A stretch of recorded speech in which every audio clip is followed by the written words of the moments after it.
مختصر وقت کے لیے میں آپ کی توجہ چاہوں گا۔ آپ کے سامنے جو کلمات نور تلاوت کرنے کی مجھے سعادت نصیب ہوئی ہے، اس کے ضمن میں مختصر سا پیغام آپ کی سماعتوں کی نظر کرنے کے بعد آپ سے اجازت لے لوں گا۔ دعا گو ہوں اللہ پاک میری زبان پر کلمۃ الحق جاری فرمائے، اور جو قابل عمل باتیں ہوں اللہ ہمیں اس پہ عمل پیرا ہونے کی توفیق مرحمت فرمائے۔ ارشاد خداوندی ہے، کنتم خیر امہ، تم بہترین امت ہو، اخرجت للناس، لوگوں کے نفع کے لیے تمہیں پیدا کیا گیا ہے، تأمرون بالمعروف، اچھائی کا حکم دیتے ہو، وتنہون عن المنکر، اور برائی سے روکتے ہو۔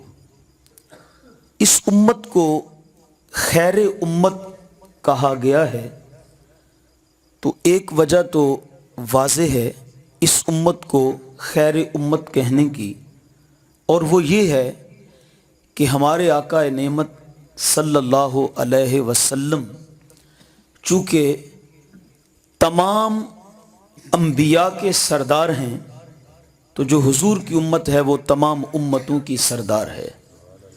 جس طرح نبیوں میں ہمارے آقا سب سے افضل ہیں، اعلیٰ ہیں، تو تمام انبیاء کی امتوں میں سے حضور کی امت سب سے افضل بھی ہے اور سب سے اعلیٰ بھی ہے، اس لیے اس امت کو خیر امت کہا گیا ہے۔ مگر ایک اس امت کے بہتر ہونے کی وجہ قرآن خود بیان کر رہا ہے۔ فرمایا کنتم خیر امہ، تم بہترین امت ہو۔ کیوں بہتر ہو؟ فرمایا اخرجت للناس، تم کو لوگوں کے نفع کے لیے دنیا میں بھیجا گیا ہے۔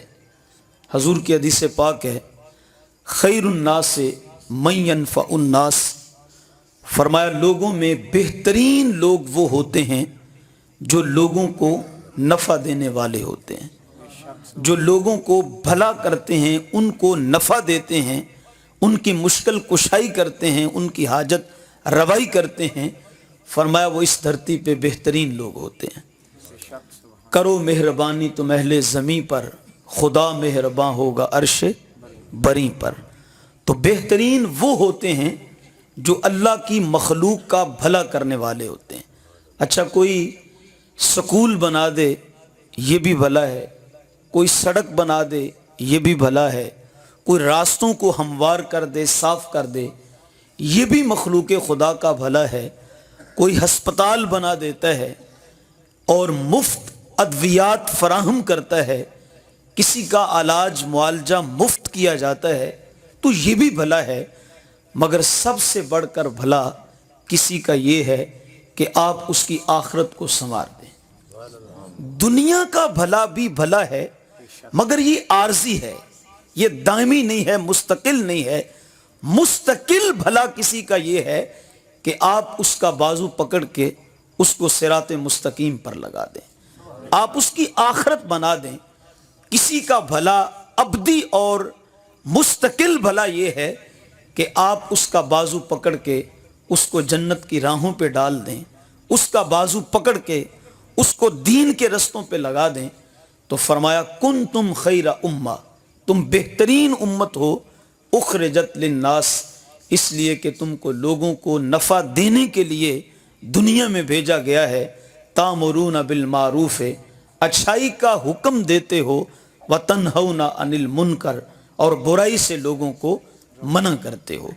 آج یہ فلسفہ تراشا جاتا ہے کہ بندہ اپنے آپ کو ٹھیک کر لے، اپنی لائن ٹھیک رکھے اور اپنی لائن کو سیدھا رکھے، کوئی جہنم میں جائے، کوئی جو کرتا ہے وہ سو کرتا رہے، ہمیں کسی سے کیا سروکار ہے، ہمیں کسی سے کیا غرض ہے، کوئی چھاج بجائے یا چھلنی بجائے، ہمیں کسی سے کیا غرض۔ صاحب کیوں غرض نہیں ہے؟ ہم نے اپنے آپ کو بھی ہلاکت سے بچانا ہے، ہم نے اوروں کو بھی ہلاکت سے بچانا ہے، ہم نے اپنی بھی اصلاح کرنی ہے، اور ہم نے اوروں کا بازو پکڑ کے ان کو بھی جنت کی راہوں پہ ڈالنا ہے۔ یہاں میرا رب کہہ رہا ہے کہ تم بہترین اس لیے ہو کہ تم لوگوں کا نفع کرنے والے ہو۔ قرآن پاک کا ایک اور مقام آپ کے سامنے رکھنا چاہوں گا، اور وہ ایسی صورت ہے کہ جس کے بارے میں امام شافعی فرماتے ہیں کہ اگر اللہ پاک قرآن کی 113 صورتیں نہ بھی نازل کرتا، وہ ایک ہی صورت نازل کر دیتا تو بندوں کی ہدایت کے لیے وہ ایک صورت ہی کافی ہو جاتی۔ پورے قرآن کا نچوڑ ہے۔ مفسرین کرام کہتے ہیں جس طرح بیج میں پورا درخت ہوتا ہے، اس طرح قرآن کی صورت میں پورا قرآن ہے، اور پورے قرآن کا پیغام ہے، پورے قرآن کا نچوڑ ہے۔ اللہ فرماتا ہے والعصر، مجھے تیزی کے ساتھ گزرنے والے زمانے کی قسم، ان الانسان لفی خسر، بے شک انسان خسارے میں جا رہا ہے۔ تو کیا سارے انسان خسارے میں ہیں؟ فرمایا الا الذین آمنوا وعملوا الصالحات وتواصوا بالحق وتواصوا بالصبر۔ فرمایا جس میں یہ 4 خوبیاں پائی جائیں گی، جس میں یہ 4 صفات آ جائیں گی، وہ خسارے سے بچ جائے گا۔ اب ان 4 خوبیوں میں سے، 4 صفات میں سے 2 صفتوں کا تعلق انسان کی انفرادی زندگی کے ساتھ ہے، اس کی اپنی زندگی کے ساتھ ہے، اور 2 صفات کا جو تعلق ہے وہ معاشرتی زندگی کے ساتھ ہے۔ اب فرمایا مجھے قسم ہے زمانے کی، ان الانسان لفی خسر، بے شک جو انسان ہے وہ خسارے میں جا رہا ہے۔ یا اللہ بچے گا کون؟ فرمایا الا الذین آمنوا وعملوا الصالحات، جو ایمان لے آئے گا، عمل نیک کرے گا، تواسی بالحق کرے گا، تواسی بالصبر کرے گا۔ فرمایا جو صبر اور حق کی تلقین کرتا رہے گا تو فرمایا وہ اس خسارے سے بچ جائے گا۔ اب مفسرین کرام کہتے ہیں الا الذین آمنوا وعملوا الصالحات، اس کا تعلق تو اپنی اصلاح کے ساتھ ہے کہ انسان ایمان قبول کرنے کے بعد عمل نیک کرتا ہے، عمل صالح بجا لاتا ہے تو وہ خود تو بچ گیا، لیکن اب وہ اگر اپنے آپ کو ٹھیک کر لیتا ہے، معاشرے کی اصلاح کے لیے اپنا کردار نہیں ادا کرتا ہے، تو فرمایا وہ خسارے سے نہیں بچ سکتا۔ اس لیے کہ سورہ عصر بتا رہی ہے کہ تم نے اپنے آپ کو بھی بچانا ہے، اور تم نے تلقین حق اور تلقین صبر کر کے تم نے معاشرے کی اصلاح کے لیے بھی اپنا کردار ادا کرنا ہے۔